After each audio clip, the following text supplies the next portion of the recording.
Hi, I'm Melanie, and this is UNfashioned, a podcast about unraveling what no longer fits and re-wearing what was always real.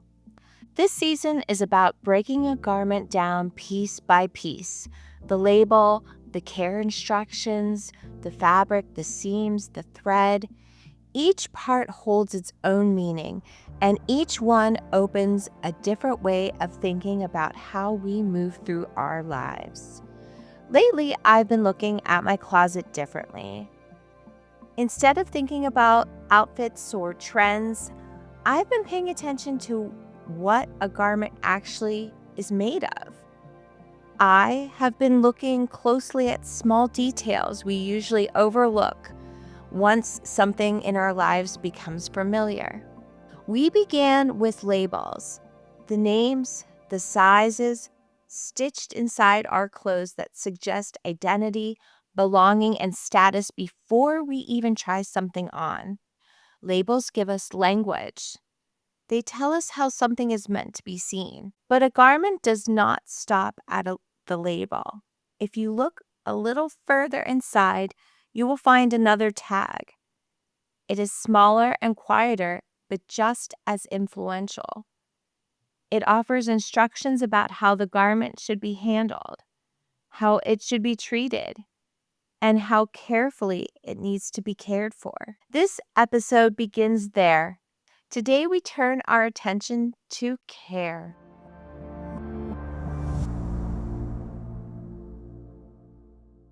Care instructions exist to protect a garment. They tell you how to wash it, how to dry it, and how to handle it so it lasts. The language is careful and precise. Wash cold, lay flat, do not wring, do not tumble dry, handle with care. When you slow down and really read them, there is a quiet message underneath.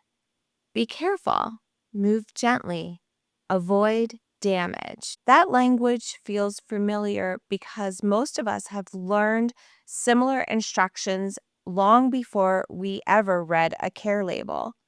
We learned how to behave, how to stay safe, and how to avoid mistakes. We learned how to manage ourselves so we would not be too much or too difficult to handle. Those lessons were often absorbed quietly. They come through expectations rather than direct rules. Be professional and agreeable. Be easy to work with. Learn how to anticipate what is needed before it is asked for. I felt this most clearly when I was in my career. As I moved from school into a professional design space, I learned very quickly how to be careful. Be careful with my ideas and my tone. Be careful with how much of myself I brought into the room.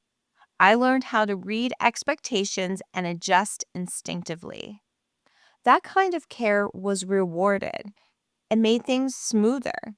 It made me reliable, and it made me someone others could count on.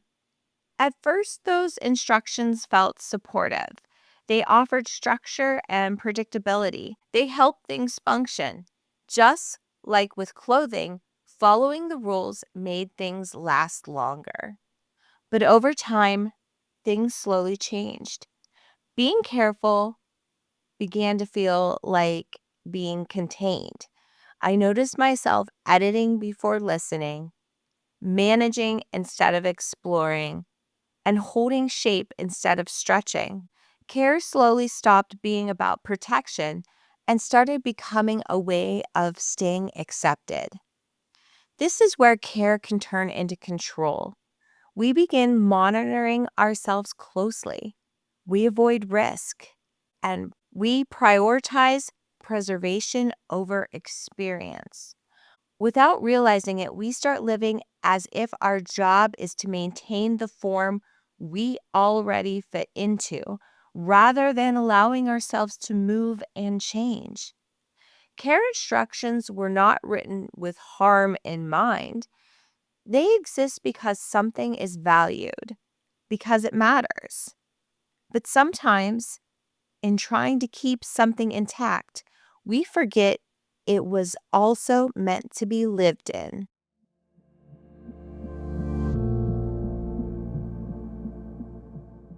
Over time, the rules we learn about care begin to shift.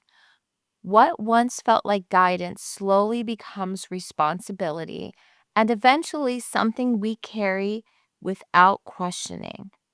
Care stops being a choice and becomes a posture we have to hold. Instead of listening inward, we learn how to manage. We learn how to keep things steady, how to prevent rupture, how to anticipate what might be needed before it is asked for. Preservation becomes the goal. There is a parallel in clothing. At a certain point, you stop reading the care tag. You already know how careful you're supposed to be. You move differently in the garment. You avoid strain. You protect it from wear. The piece remains intact, but it is no longer fully lived in. I recognize this pattern most clearly in my former marriage.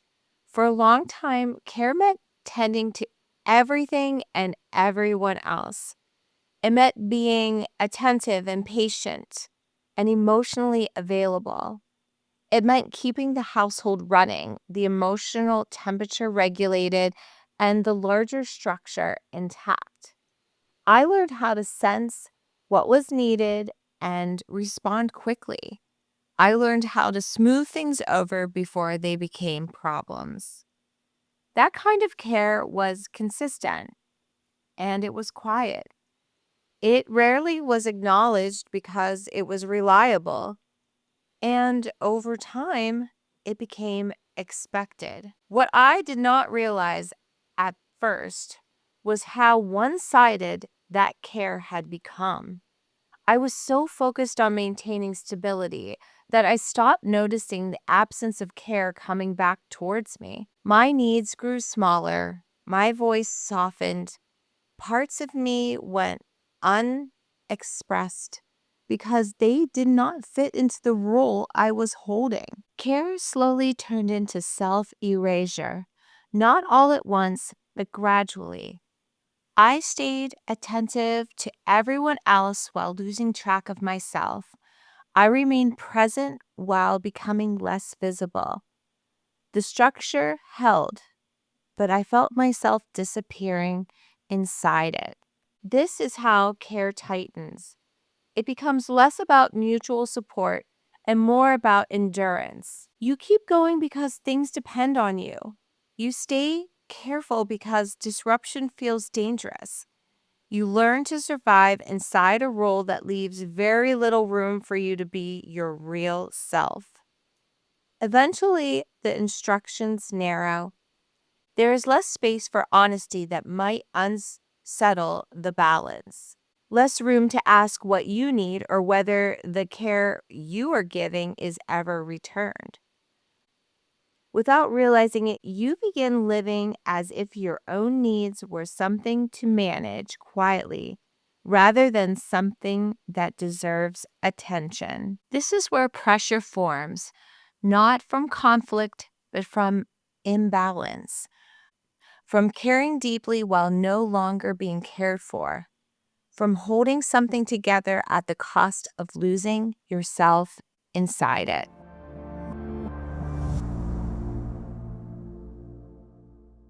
Eventually, care leaves evidence.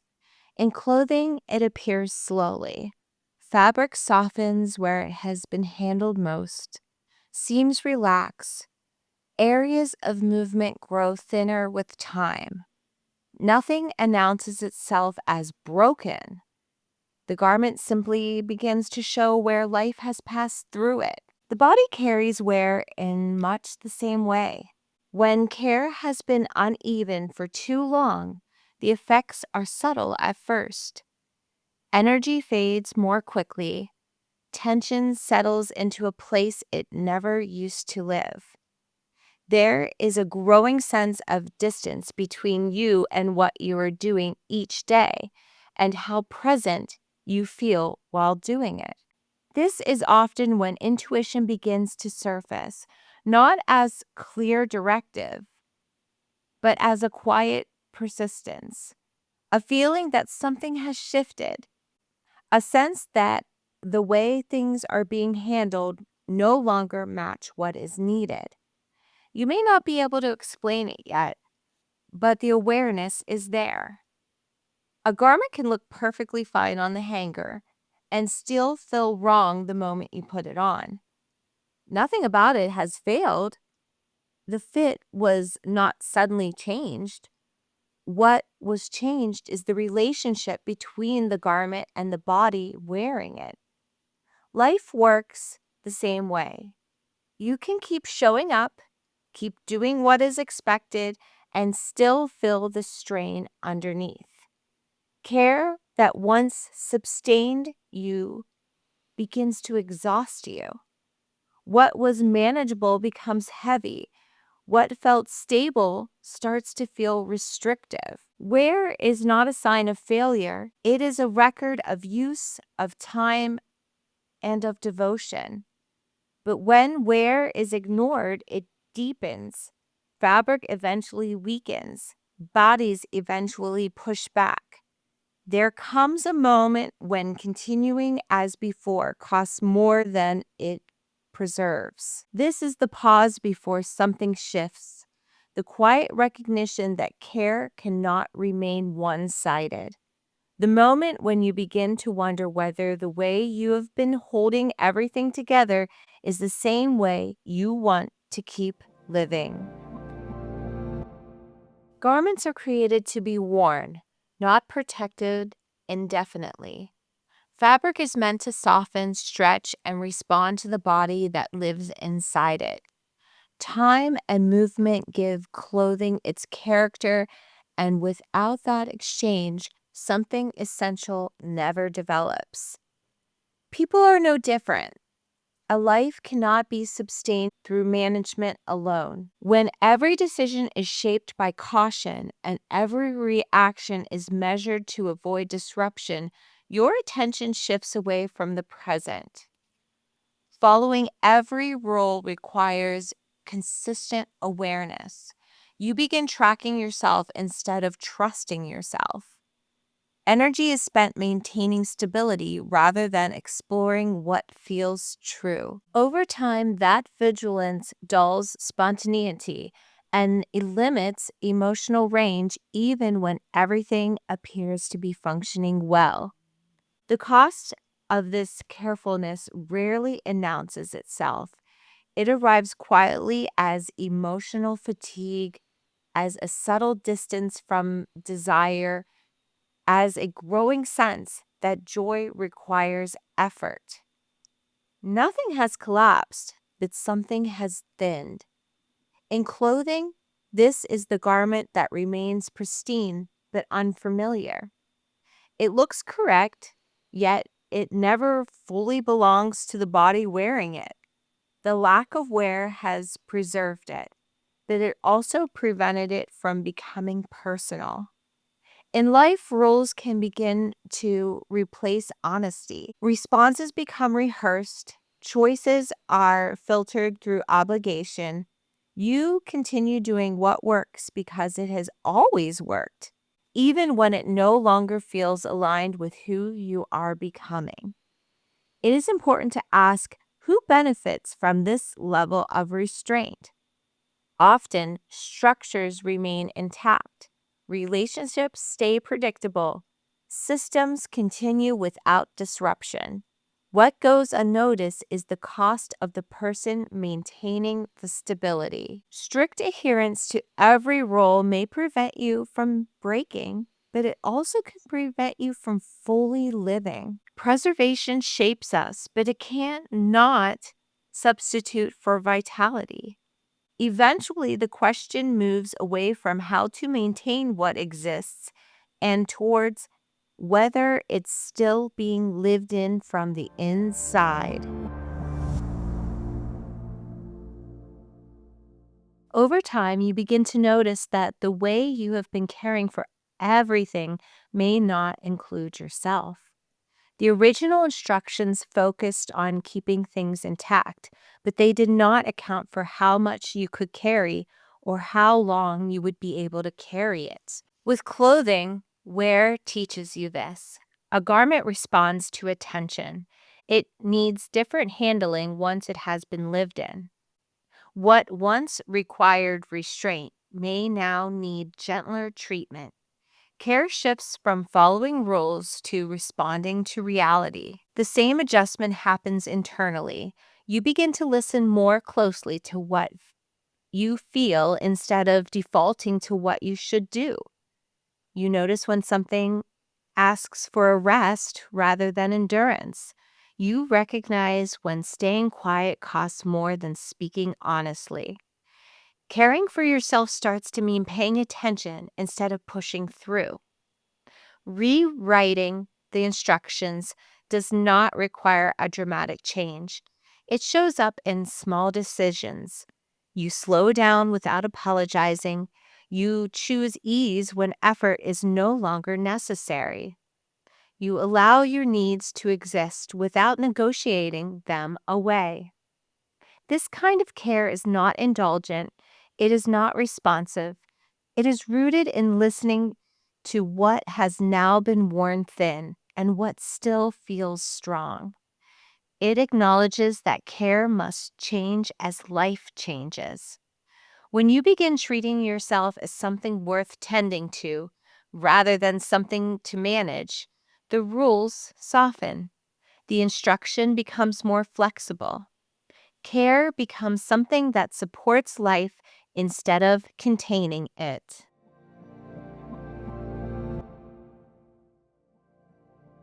Take a moment to consider the rules you still follow without questioning them. Notice when expectations guide your choices automatically and which ones feel heavier than they used to. Pay attention to how you care for yourself physically. Notice how you rest, how you eat, and how you move, and even how you recover. Observe whether your body is treated with the same patience and attention you offer to everything else you are responsible for. Consider how often you push through discomfort instead of responding to it. Notice where the effort has become a habit and where listening might offer something different. Think about what your body has been asking for quietly. There may be nothing here to correct or fix. This is simply just an invitation to notice how care shows up, both internally and physically, and whether it still fits the life you are living now.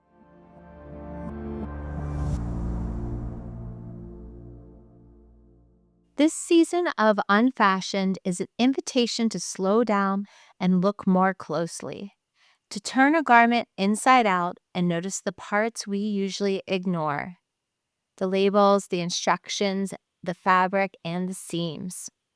Each one tells a story about how something was made and how it has been handled over time. This episode was about care, the rules we learn, the habits we carry, and the quiet cost of holding everything together for too long. It was also about listening again, not to instructions written long ago, but to what is present now. In the next story, we'll move deeper into the garment and spend time with the fabric. We will talk about texture and weight and what it means to choose what touches your body every day. New episodes of Unfashioned are released bi-weekly, giving each story room to settle and space to live alongside it. I'm Melanie, and this is Unfashioned. Until next time, live gently, let care support you, not contain you.